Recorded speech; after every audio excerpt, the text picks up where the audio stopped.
All right. Welcome, one and all, to the Off the Rails Sports Podcast.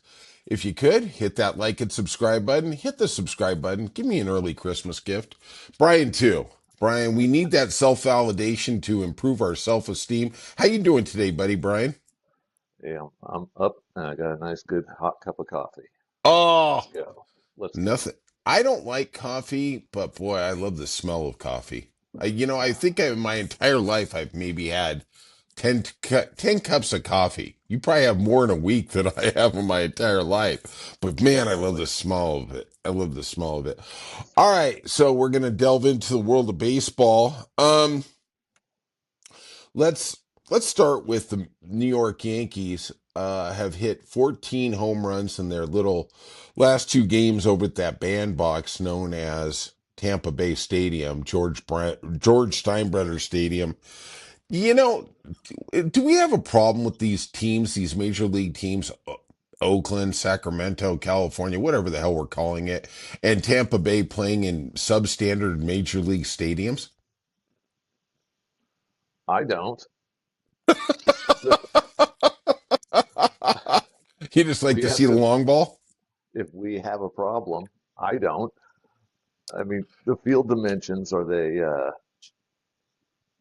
aren't they made to replicate like in Tampa?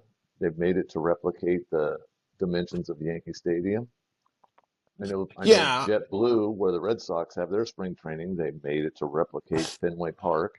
Well, they can replicate it, but it's still not a big league park. And then when you play in Florida with the humidity and the ball flies, 10% or 15% farther, I mean, I it just doesn't. I watched the Angels play against the A's last week, three games, and I just watched it and go, God, man, this is like high school baseball going on here. Yeah, I know sometimes the pitching actually is outstanding, but man, for the most part, the A's had that rookie who had what, six home runs in two games or something. It was like, oh my Good for him. gosh.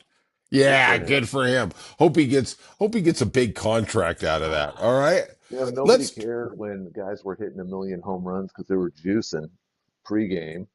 I think a lot of people cared, Brian. I think you forgot about that. They only care now, and that's why they're keeping those Oh, guys out of the Hall of Fame because nobody was really those.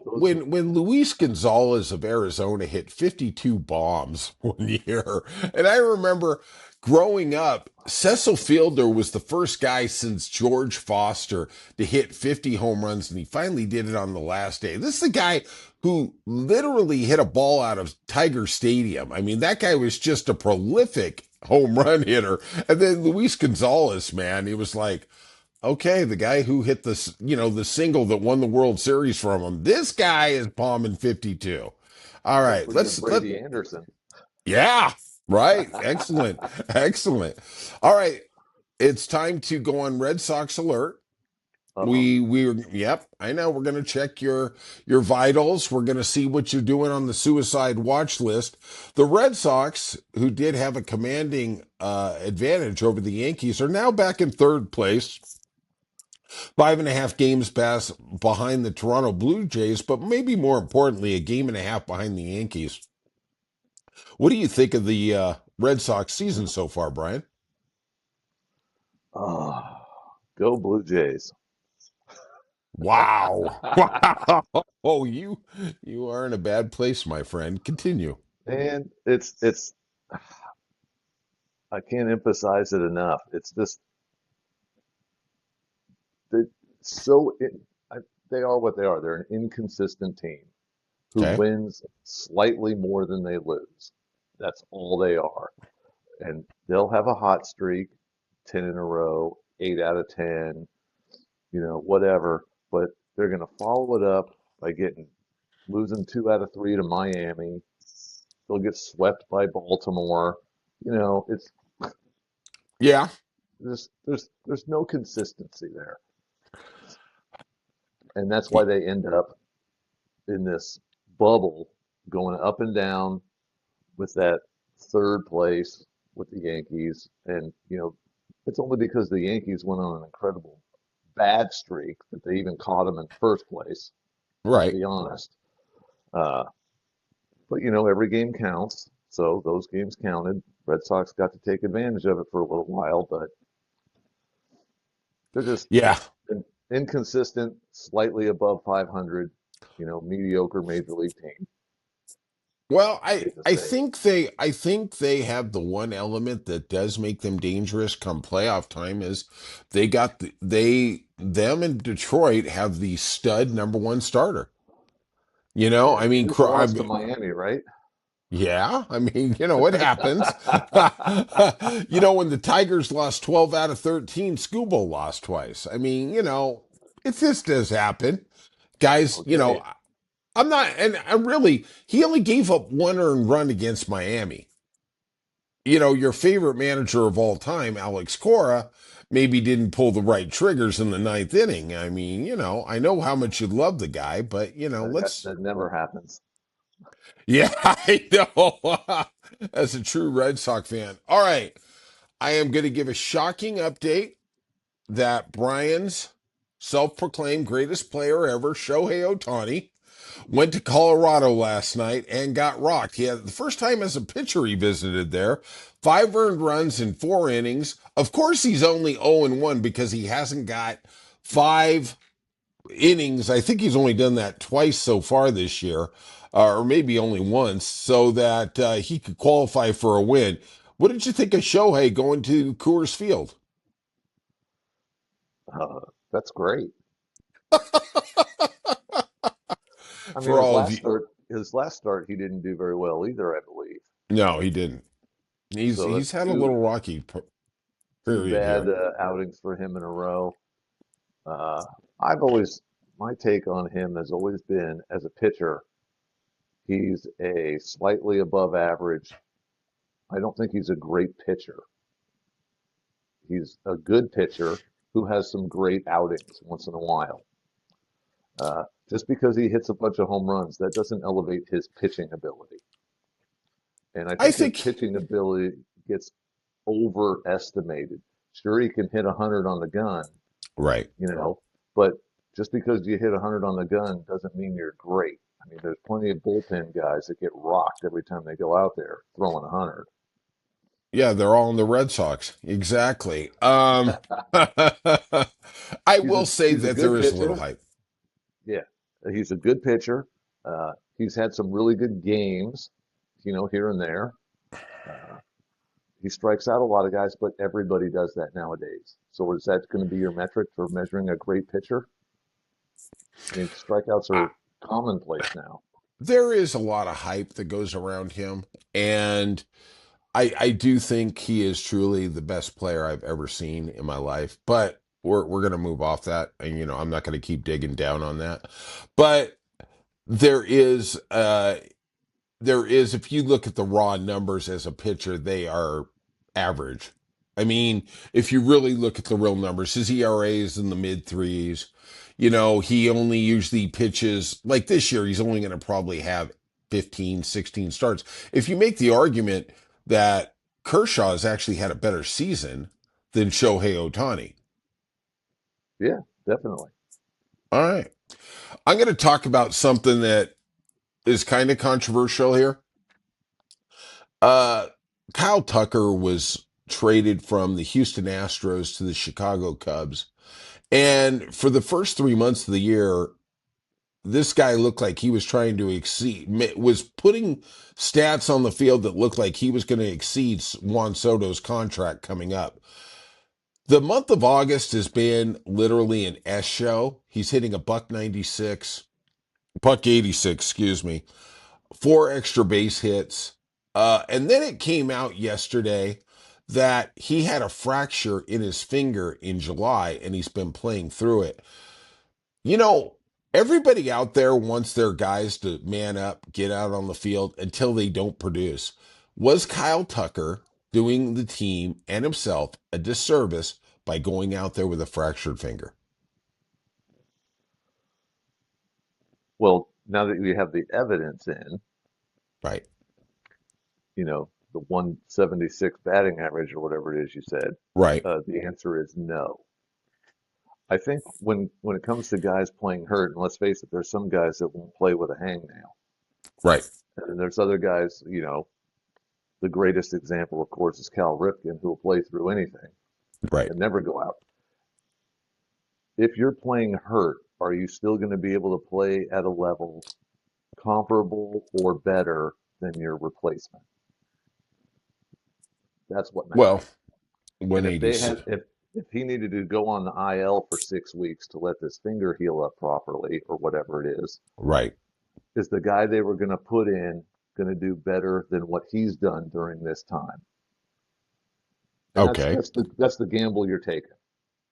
But let's take the deeper dive here because this isn't your mom's sports podcast. Is he was trying to man up for his team, and he has cost himself literally tens of millions of dollars. Right? There's going to be teams that shy away from him at the end of the year. His end of year stats are going to be a little substandard compared to one of the premier hitters in baseball. Did he do himself a disservice by knowing he was hurt, but trying to go out there to be available for his team, yet hurting his own career? I don't necessarily think so, especially if they know he's playing hurt and this is what happened during this stretch because he was hurt. Right. I don't think that's necessary because let's face it, every contract, and he's going to be one of these guys that gets one of these 10-year deals. Sure. You're gambling on the future, not a 2 month segment of his past. And if you look at his past production for the last couple of years, last few years, you're going to say, this guy's legit. This is what we're going to expect from him going Right. forward. This last 2 months is not a reflection of that, especially knowing that he was playing hurt. I hope not. I mean, I think the guy's doing his team a solid, but I do think the Cubs are making a historic mistake, and I'm going to put this on the level of when they didn't re-sign Greg Maddux in the year before he became a free agent when he said, "Give me a 5 year, $25 million deal, or I'm going to leave, or I'm going to become a free agent." That's what he said. I think they not trading for this talent and not re-signing him, and kudos to the Red Sox, which I we don't give out too often on this show. They signed Crochet because what would the price be at the end of this year, right? Yeah, it'd be It's more. it, it'd be a It lot does. more. It's going to look like a bargain now. It sure as heck is, man. It sure as heck is. All right, you got any more thoughts in the world of baseball, Brian? Oh, I have know the Brewers lost? I've been a little preoccupied the last couple of days. Have they lost? they've lost three in a row, Okay. three out of four to the Cubs, and their all star all star. I can't even get my head around that rookie. Mizlorowski gave up a three Miz. run double to lose the game to the Cubs. Oh, that's Do you? terrible. Yeah, I know. I know. In the National League, who do you rank number one, number two to win the World Series? Man, that's a tough one. I know. I'm still going to go with the Phillies. Okay. I think the Zach Wheeler thing is going to really suck if he's out long term. Right. It's kind of an unknown thing how long he's expected to be out right now. That dude is, you look at the numbers, that guy's probably top two or three, definitely three, but definitely probably top two of best, most reliable producer as a pitcher over the last 4 or 5 years. I mean, Absolutely. that Absolutely. guy he's just money. He's nails. You Hmm. can count on him and everything. And him going down is just a devastating blow to the Phillies, especially when it comes to the playoffs. But I'm still going to go with the Phillies. Uh, Look at Schwarber, dude, leading the league over your You favorite know, player of all time. he doesn't he remind you a lot of Jim Thome? I mean, I know he's playing in a small park, but he seems like the power just hasn't subsided even as he Nope. gets older. I'm not going to say he's going to hit 600 bombs in his career, but three out of the previous 4 years, he's hit 45 plus home runs. I mean, wow. Yeah, And he's a he was the stud. greatest player ever at the All Star game. He actually made the All-Star game good. He should go in the Hall of Fame just for that, Brian. Oh, right? The first ever swing off winner. This Will first they ever put that on swing his off, and plaque? it was spectacular. Will they That put was that on his blood. plaque? Yeah, exactly. His wife got a tattoo that said that. What do you think about out west? Do you think where do you they have one more series in San Diego between the Dodgers and the Padres. The Dodgers are one game up. The Dodgers are kind of getting guys back a little, especially on the starting pitching staff. How do you see that race playing out? Well, I thought heading into last weekend the Padres were really going to make a stand, and I guess they did. Yeah. We're Yeah. still the little brother. Yeah. We're standing up in the grave and they're putting dirt on us. Yeah. Man, it's like I keep waiting for the Padres to be like the kids in Stand By Me. Remember that movie? Yeah.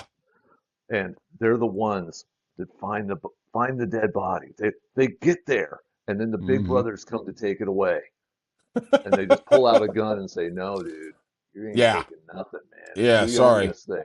This is ours." I keep waiting for the Padres to have that moment, but every time they do, they cower down and they give it back to the Dodgers. Oh, Jesus. Yeah. Yeah, exactly.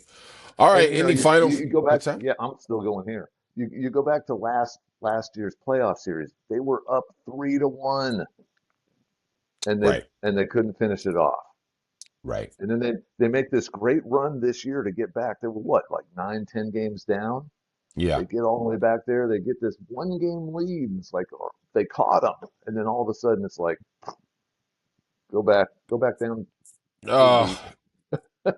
it, it, like I've said previously on this podcast, my two favorite teams are the Red Sox and whoever's playing the Dodgers.